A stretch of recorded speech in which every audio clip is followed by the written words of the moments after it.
बिस्मिल्लाहिर्रहमानिर्रहीम। व्यूअर्स, आज का हमारा न्यूमेरिकल है how much heat is lost in an hour through a glass window measuring 2.0 metre by 2.5 metre when inside temperature is 25 degree centigrade and that of outside is 5 degree centigrade. The thickness of glass is 0.8 centimeter and the value of K for glass is 0.8 watt per meter per Kelvin. Question solve करने से पहले आप data लिखें, उसके बाद आप उसका formula लिखें और फिर जो आपने मालूम करना है वो लिखें, तो आप बड़ी आसानी से क्वेश्चन सॉल्व कर सकेंगे। तो चलते हैं, पहले हमें जो गिवन है वो क्या चीज़ है। सबसे पहले हम वो लिखते हैं गिवन। जी, गिवन क्या क्या है? How much heat is lost in an hour, यानी टाइम गिवन है, time is equal to 1 hour. 1 hour इसके अगर हम मिनट्स बनाएं तो 1 इंटू 60 मिनट्स हो जाएंगे, और इसके अगर हम सेकंड्स बनाएं तो फिर 1 इंटू 60 इंटू फर्दर 60 ये बन जाएंगे सेकंड्स। तो इस तरह से जो गिवन चीज़ है वो हमारे पास है 3600 सेकंड्स और through a glass window measuring 2.5 in 2.0 into 2.5 metre, यानी विंडो का जो एरिया दिया हुआ है वो हमारे पास क्या है 2.5 इंटू 2.0 मीटर स्क्वायर हो जाएगा ना। 2.5 या अगर आप उसी तरह लिख लें जिस तरतीब से उसने दिया हुआ है, क्या दिया हुआ है, तो फ़र्क तो खैर कोई नहीं पड़ेगा। 2.0 metre into 2.5 metre, this will be 5 metre square. तो ये एरिया थ्रू ग्लास एरिया मालूम कर लिया हमने।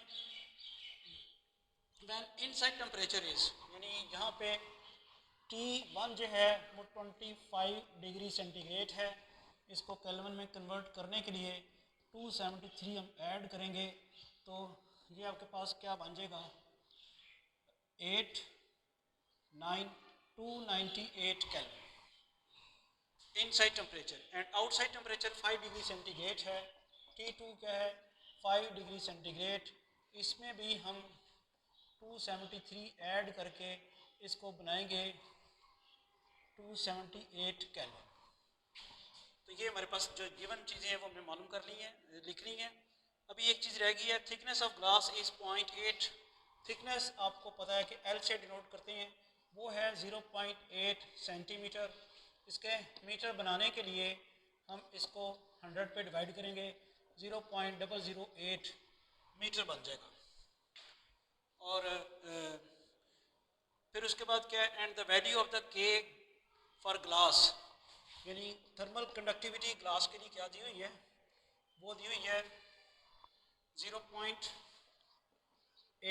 वाट पर मीटर पर केल्विन। तो ये तो क्वेश्चन की स्टेटमेंट को देखते हुए जो हमारे पास गिवन डाटा था हमने लिख लिया। अब हम फार्मूला लिखते हैं कि इसमें फार्मूला कौन सा लगना है।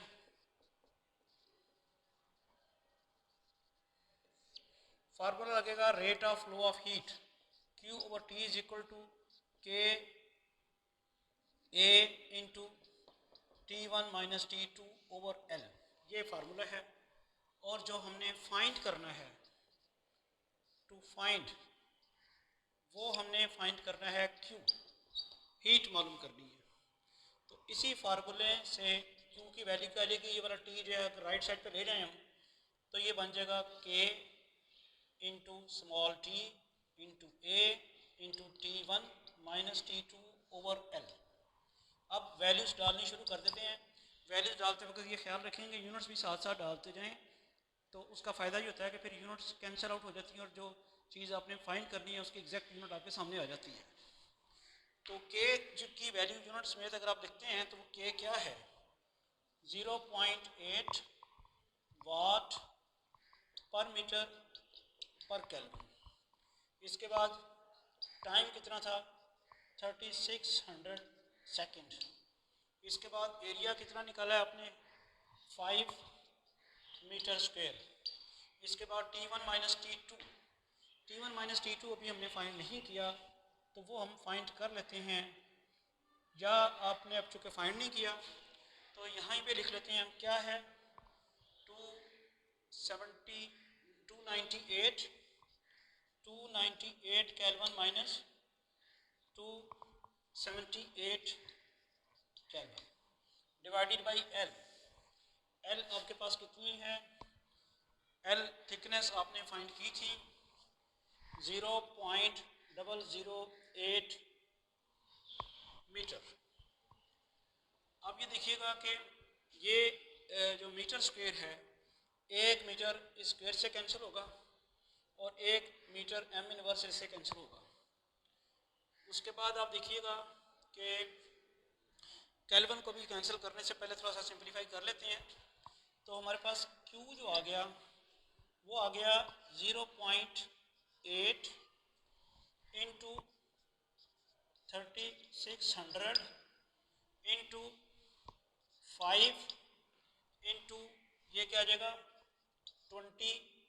और अब आप सारे यूनिट्स लगा दें, ये 298 केल्विन माइनस 278 केल्विन रह जाएगा 20 केल्विन।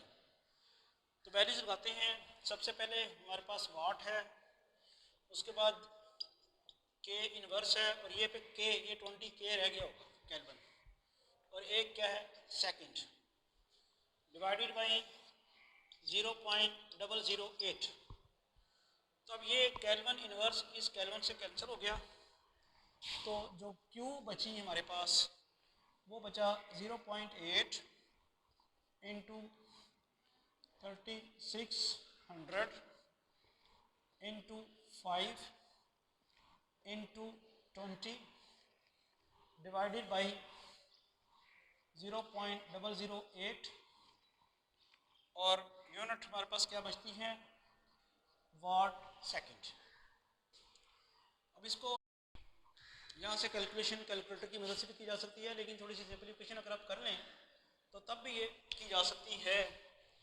ये आ जाएगा 0.8 इंटू 3600 इंटू 5 इंटू 20 क्या हो जाएगा 100, और इसका डेसिमल ख़त्म करने के लिए आप 100 मल्टीप्लाई करा दें तो ये 0.8 रह जाएगा।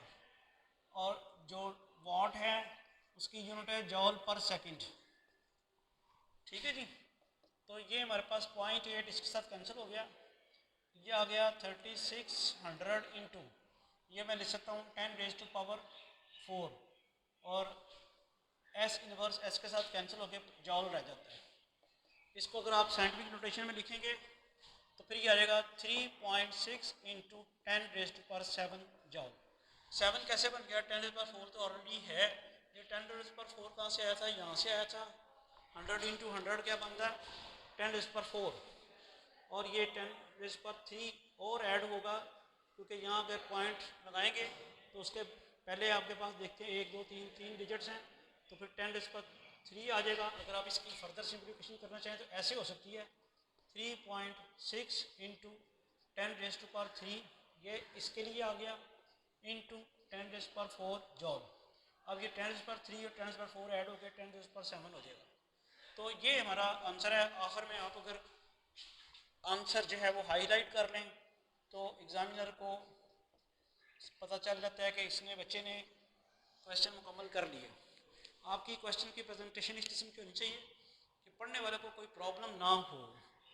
तो आप खुला खुला भी लिखें, इतना भी खुला ना लिखें कि शीट्स कम पड़ जाएं, और उसके बाद आपकी हर चीज़ जो है क्लियर होनी चाहिए। क्वेश्चन आपके सामने था, फार्मूला हमने rate of flow of heat का लगाया, लेकिन इसमें उसने डिसीव किया हुआ था rate of flow of heat का फार्मूला लगा के मालूम हमने हीट करनी थी।